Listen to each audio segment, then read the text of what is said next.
नमस्कार, टेस्टी फूडमध्ये तुमचे खूप खूप खूप स्वागत आहे. चला तर आज आपण हॉटेलसारखी टेस्ट असणारे गोबी मंचुरियन घरच्या घरीच एकदम सोप्या आणि साध्या पद्धतीने बनवणार आहोत. आणि हे खायला देखील खूप छान लागतात आणि बनवायलाही खूप जास्त वेळ लागत नाही. चला तर रेसिपीला सुरुवात करूयात. गोबी मंचुरियन करण्यासाठी मी इथे एका फ्लावरचे तुकडे करून घेतले आहेत. तुकडे करताना त्याचे देठही सोबत येतील असे तुकडे करून घ्यायचे आहेत. इथे एका पातेल्यामध्ये मी 2 ग्लास इतकं पाणी टाकून घेतलेलं आहे. आता यामध्ये थोडंसं मीठ घालायचं आहे. मी अर्धा चमचा इतकं मीठ घातलेलं आहे. आता यामध्ये आपण जे फ्लावरचे तुकडे करून ठेवलेले आहेत ते संपूर्ण तुकडे या पाण्यामध्ये घालून घ्यायचे आहेत आणि हे शिजवून घेऊयात. इथे आपण सगळे फ्लावरचे तुकडे पाण्यामध्ये टाकून गॅसवरती ठेवून घेतलेत. आता मोठ्या गॅसवरती याला एक उकळी काढूयात. तुम्ही पाहू शकता की इथे पाण्याला छान उकळी आलेली आहे. आता 2 मिनिटांसाठी हे असंच मोठ्या गॅसवरती शिजवून घ्यायचं आहे.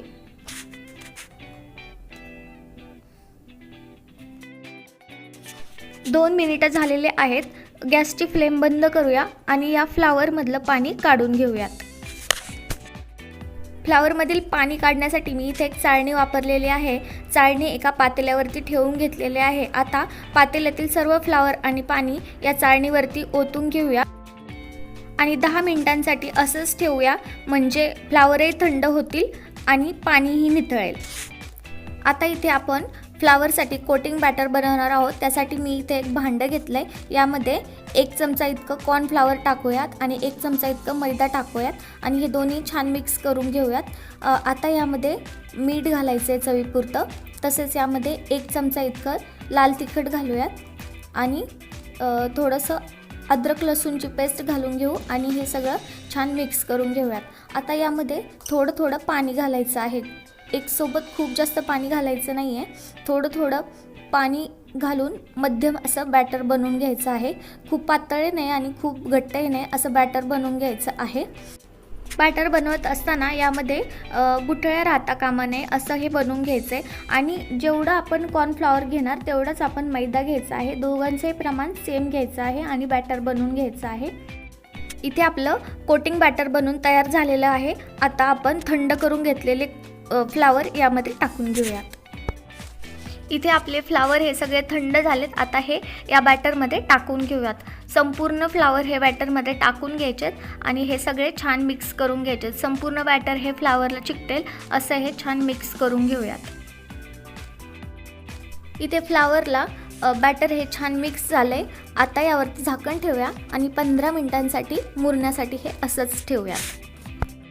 आता इथे आपण कॉर्नफ्लॉवरची स्लरी बनवणार आहोत. त्यासाठी मी थोडंसं पाणी घेतलं आहे. साधारणतः 4 चमचे इतकं पाणी घेतलं आहे. आता यामध्ये कॉर्नफ्लॉवर टाकायचं आहे. कॉर्नफ्लॉवर देखील मी इथे 4 चमचे कॉर्नफ्लॉवर टाकले आणि हे सगळं छान मिक्स करून घेऊयात.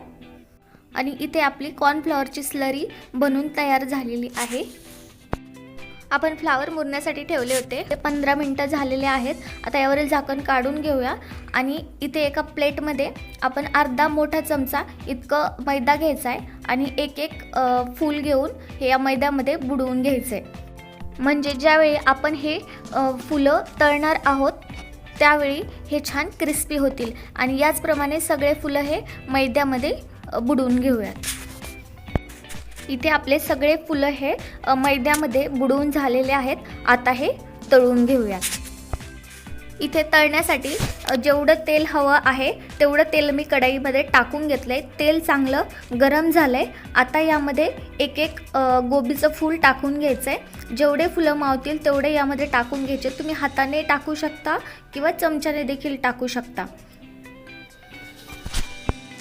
इथे मी जेवढे गोबीचे फुलं मावतील तेवढे टाकून घेतलेत. आता हे हलवून घेऊयात आणि मीडियम टू हाय फ्लेमवरती हलकासा सोनेरी रंग येऊपर्यंत हे तळून घेऊयात.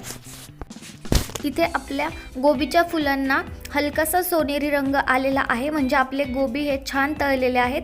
आता हे टिश्यू पेपरवरती काढून घेऊयात आणि याचप्रमाणे सगळे फुलगोबी तळून घेऊयात. इथे आपले सगळे फुलगोबी हे तळून तयार झालेले आहेत.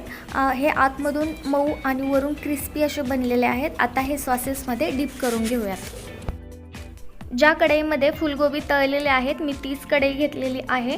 यामधील एक्स्ट्राचं तेल काढून घेतलं आहे. जेवढं तेल पाहिजे आहे तेवढं तेल कढईमध्ये ठेवलेलं आहे. तेल गरम झालं आहे. आता यामध्ये बारीक तुकडे केलेला लसूण आणि अद्रक यामध्ये टाकून घेऊया आणि याचा कच्चेपणा जाऊपर्यंत हे परतून घेऊयात.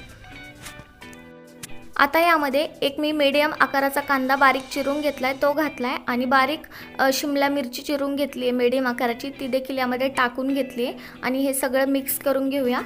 आता यामध्ये 2 ते 3 हिरव्या मिरच्या बारीक चिरून घेतल्यात आणि त्या टाकून घेतल्यात. आता हे सगळं 2 मिनटं हाय फ्लेमवरती परतून घेऊयात.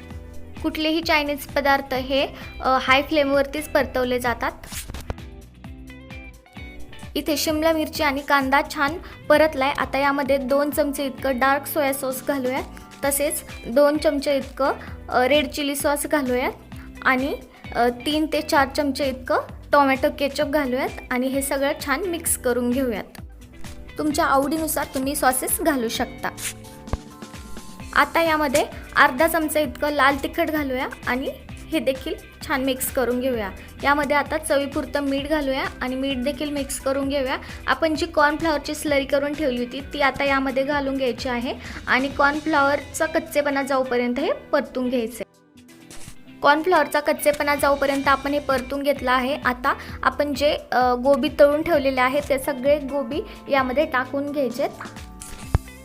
इथे आपले सगळे फुलगोबी हे सॉसमध्ये टाकून झालेले आहेत. आता हे मिक्स करून घेऊया आणि फक्त 1च मिनिट हे परतून घ्यायचे. जास्त वेळेचं परतवलं तर हे सॉफ्ट होतात. अशा प्रकारे आपलं गोबी मंचुरियन हे बनून तयार झालेलं आहे. आता हे प्लेटमध्ये वाढून घेऊया. अशा प्रकारे आपलं चटपटीत असं हॉटेलसारखं गोबी मंचुरियन घरच्या घरीच बनून तयार झालेलं आहे आणि हे खायला देखील खूप छान लागतं. तुम्हाला देखील हे नक्कीच आवडेल. तुम्ही एकदा हे नक्की ट्राय करून पहा आणि अशाच वेगवेगळे रेसिपीज पाहण्यासाठी टेस्टी फूडला सबस्क्राईब करा. थँक्यू.